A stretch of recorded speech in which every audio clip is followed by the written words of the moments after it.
Listen carefully. That sound you hear in the back of your mind, the low hum you can't quite place, that is how it began for me. A single night of heavy rain, the world outside my window washed in shadows. I thought it was only another storm passing through. I had no idea it was the sound of my life tipping over the edge. I didn't recognize the recording at first. A man's voice, calm, almost bored, listing numbers, describing routes, talking about how easy it would be to make someone disappear. I kept listening, waiting for the stranger to say a name, to give me a clue. Then it hit me. The way he cleared his throat, the tiny pause before every sentence. It was the voice I heard every morning across the breakfast table. It was the voice of the man I once believed would grow old beside me. My husband. The father of my children. People used to call us the couple everyone envied. We met in high school, two kids who thought forever was just a promise away. He made me laugh until I couldn't breathe. We planned our lives in notebooks and late-night drives, swearing we would never let the world change us. We got married young. We raised 6 children in a house that always smelled of bread and crayons. Neighbors said we were the picture of love, and for years, I believed them. But love can hide a darkness you never notice until it steps into the light. I see it now, small signs scattered across the years. The moments when his eyes stayed cold even while he smiled. The way he tracked every dollar, every errand, every minute I spent outside the house. I told myself it was care, maybe even a little jealousy. I told myself a lot of things. I thought divorce would be the hardest word we would ever speak. I thought heartbreak was the deepest cut a person could feel. I was wrong. While I was tucking children into bed, he was meeting strangers in parking lots. While I was planning birthdays and school lunches, he was planning how to erase us from the world. He didn't want to break up. He wanted silence. The first time he tried to kill us, I didn't even know. Not a hint. Not a whisper. Just the quiet steps of a man who had decided that the family he built was worth more dead than alive.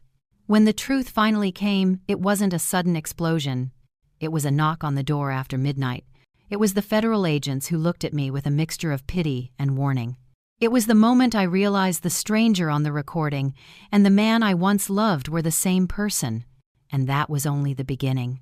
We were young and certain that love alone could feed us, and in those first years it almost did. Every day felt like a small adventure. We took the cheapest road trips and laughed until our faces ached.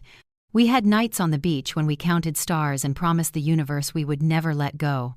Our tiny apartment smelled of coffee and paint because we were always fixing something or creating something. Even when money was tight, we made it feel like magic. The babies came one after another, and somehow we kept finding room for more love, more noise, more life. I remember Saturday mornings when he cooked pancakes shaped like dinosaurs just to make the kids giggle, and how he would dance with me in the kitchen when no music was playing. Those are the memories that made me believe we were unshakable. But love can hide cracks, and the cracks began as whispers. His temper showed first in small moments: a slammed door, a sharp word, jealousy that felt like a joke until it wasn't. He hated when I spoke too long to neighbors or stayed late with friends. He began to guard the bank accounts and make purchases I never saw. When I asked questions, he smiled in a way that told me to stop. Sometimes, he would disappear for a night and return with no explanation. I told myself he was stressed, that work was heavy, that every marriage had storms. I wanted the fairy tale so badly that I kept patching holes and hoping. The first real break came on a winter night. The children were asleep and the house was quiet until it wasn't. We argued about a bill, something small, and his voice turned cold and hard. I stepped back and saw a look in his eyes I had never seen before, a look that made me understand for the first time that I was not safe. I left the next morning and stayed with my sister for a week. I filed a restraining order, telling myself it was temporary, a pause until he calmed down. Part of me still wanted to believe we could be fixed. That belief died slowly but surely, like a candle burning down to nothing. The court papers came, the visits with lawyers, the way he stared at me across the room without a single word. By then I was moving through each day with a knot of fear I could not untie. One night, as I folded laundry, the phone buzzed with a voicemail, the sound that would mark the next chapter of my life. The message was short, only a few words, but the tone was dark enough to chill the room. It carried the weight of a warning I did not yet understand.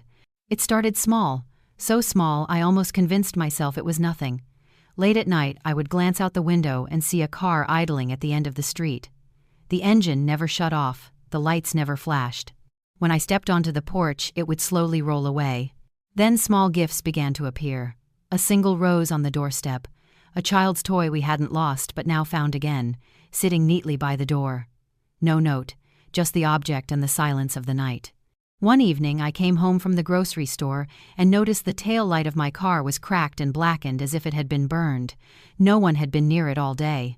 The smell of melted plastic clung to the air long after I parked. My oldest son asked if someone was trying to hurt us. I didn't have an answer. Bedtime turned into a ritual of checking every window, every lock, every shadow. The children whispered to each other that Daddy might be outside.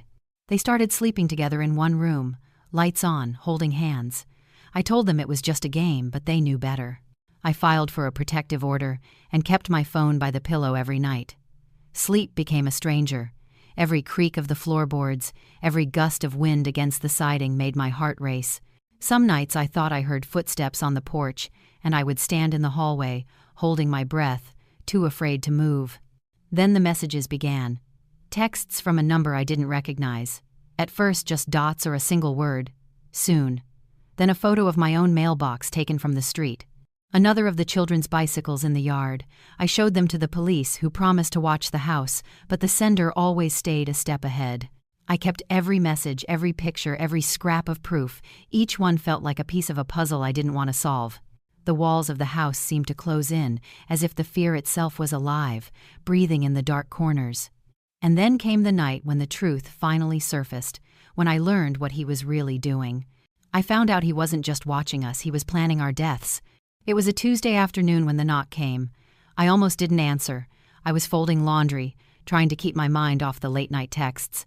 Two plain-clothed officers stood on the porch, badges glinting in the pale light. One of them said my name softly, almost gently, as if he already knew that what came next would shatter something inside me. They asked if they could come in. My heart sank. I stepped aside. The living room felt too small for all of us. They spoke in careful phrases. There had been an ongoing investigation. They believed my estranged husband might be involved in something serious.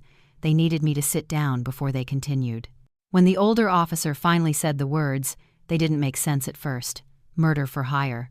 He explained that an undercover FBI agent had been communicating with him for weeks. They had recordings. My husband had been negotiating a price.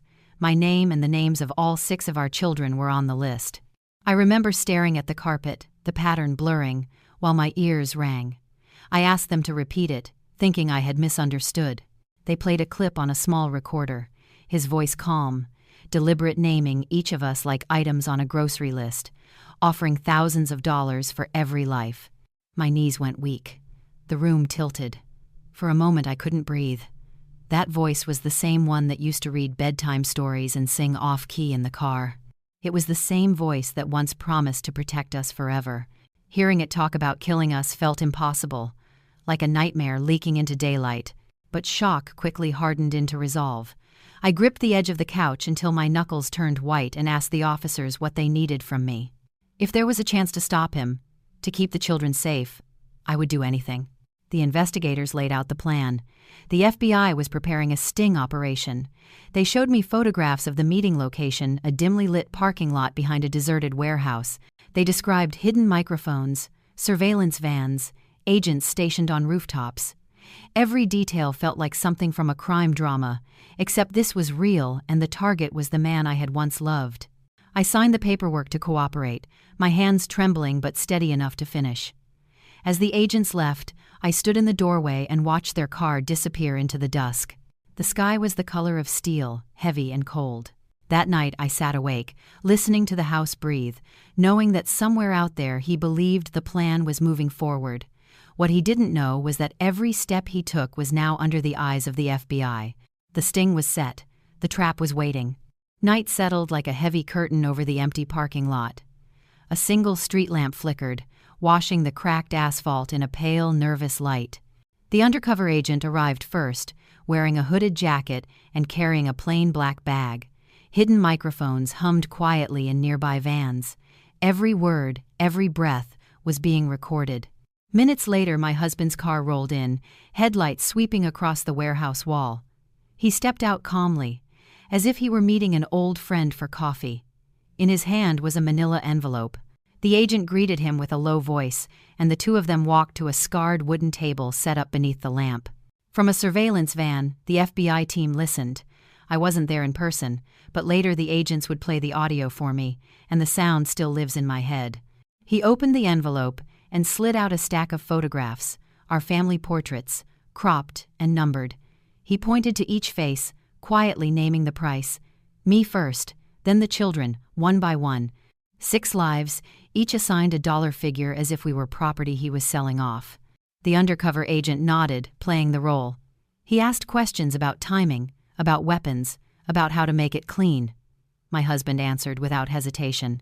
He handed over cash-thick bills bound with a rubber band, never realizing that the same bills had been marked and photographed as evidence. Outside, the signal was given. Silent shapes moved from the shadows, agents in tactical gear, rifles raised. The van doors flew open. Red and blue lights exploded across the lot, flashing against the rusted metal walls.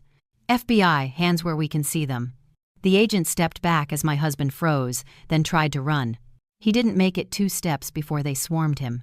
Handcuffs clamped around his wrists with a metallic snap that echoed through the night. For a heartbeat, the only sound was the buzz of the street lamp and the sharp orders of the arresting officers. When the phone call came to tell me he was in custody, I felt something break and something mend at the same time. Relief washed through me. My children were safe, but it carried a bitter undertow of grief. This was the man I had once loved, the father of the kids now sleeping under my roof. I thought of his smile, of our wedding day, of the promises that meant nothing now. As the agents led him to the waiting car, his head bowed and his hands bound, the life we once shared ended for good. The night air smelled of rain and gasoline. Somewhere in the distance, a siren wailed, fading into silence. The courthouse smelled of varnish and old paper, a place where lives are measured in testimony and evidence. Weeks after the arrest, I walked through its heavy doors with our children at my side, each of them clutching a hand or a sleeve. Reporters crowded the steps, their cameras clicking like restless insects. Inside, the air felt cold and close. When the bailiff called the case, I looked up and saw him. My husband, no, the man who used to be my husband, shuffled into the courtroom in a faded jumpsuit, wrists chained to a leather belt.